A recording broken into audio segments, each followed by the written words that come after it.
हाँ, मैं doctor Sanjeet YouTube के माध्यम से मेरे पास एक क्वेश्चन आया है।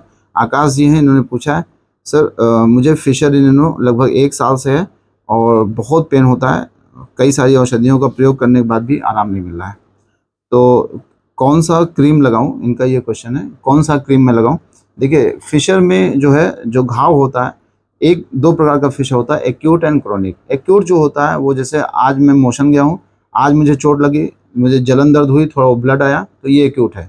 अगर मैंने इसका सही से इलाज नहीं कराया और ये मेरे शरीर में लंबे समय तक रह गया तो ये क्रोनिक हो जाता है। क्रोनिक में क्या होता है, इसमें स्किन टैग बनने लगते हैं और एनल कैनाल के अंदर हाइपरट्रोफाइड पैपुला बनने लगते हैं। तो आप जब किसी डॉक्टर को चेक कराएँगे तो वो आपको देख के बता देगा कि आपका एक्यूट है या क्रोनिक है। क्रीम लगाने का जो सबसे बेस्ट तरीका होता है, देखिए सबसे पहले मैं बता दूँ कौन-सा क्रीम लगाना है। हम लोग जो यूज़ करते हैं, हमने बहुत सारे आयुर्वेद और मॉडर्न के भी बहुत सारे क्रीम यूज़ किए, लेकिन जो सबसे तेज़ घाव भरने की जो मैंने कैपेसिटी देखी है, वो हीलोआंस में देखी है। और हीलोआंस जब से मैं अपने पेशेंट में यूज़ कर रहा हूँ, काफ़ी तेज़ी से उनका घाव भर रहा है। पेशेंट को पेन में बहुत रिलीफ़ मिल रहा है, इचिंग बहुत जल्दी कम हो रही है और जो बर्निंग या सेंसेशन था, वो भी बहुत तेज़ी से कम हो रहा है। तो इसको लगाने का कि कोई भी क्रीम हो, जैसे मान लेते हैं ये क्रीम है, तो जब हम लोग क्रीम लगाएँ, तो कोशिश करें उसको पहले फिंगर पे थोड़ा लें और जहाँ पे चोट लगी होती है, हल्के हाथ से, केवल घाव पे हल्के हाथ से उसको एक बार ऐसे मोशन से आने के बाद लगाना। कब है? मोशन से आने के बाद, लैट्रिन से आने के बाद सिकाई करके ही लगाना चाहिए। इससे क्या होता है, जो मल के टुकड़े घाव पे लगे होते हैं, वो क्या होता है, क्लीन हो जाते हैं और हीलिंग बहुत तेज़ होने लगती है।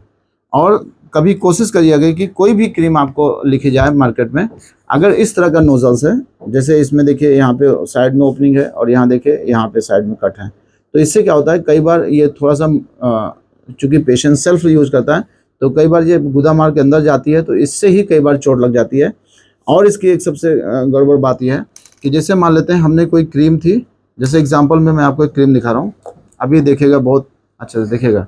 देखिए मैं इसको दबा के इसका क्रीम बाहर निकाल रहा हूँ और जैसे मैं इसको छोड़ूँगा, देखिए ये अंदर चला गया।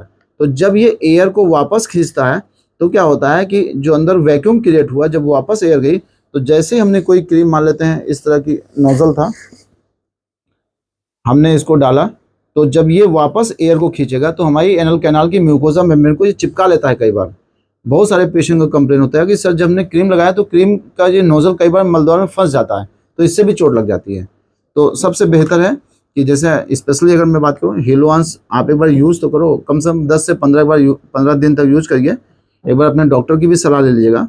इसको शेक करके, इसको हल्के हाथ से आप केवल एक बार इसको सुबह लैट्रिन से आने के बाद और रात में सोने से पहले एक बार यूज़ करिए, तो आप देखिएगा घाव जो होगा आपका, वो एज़ कम्पैरिज़न टू अदर्स जो आपने यूज़ किए होंगे, उसमें आपको रिलीफ़ ज़्यादा मिलेगा। धन्यवाद।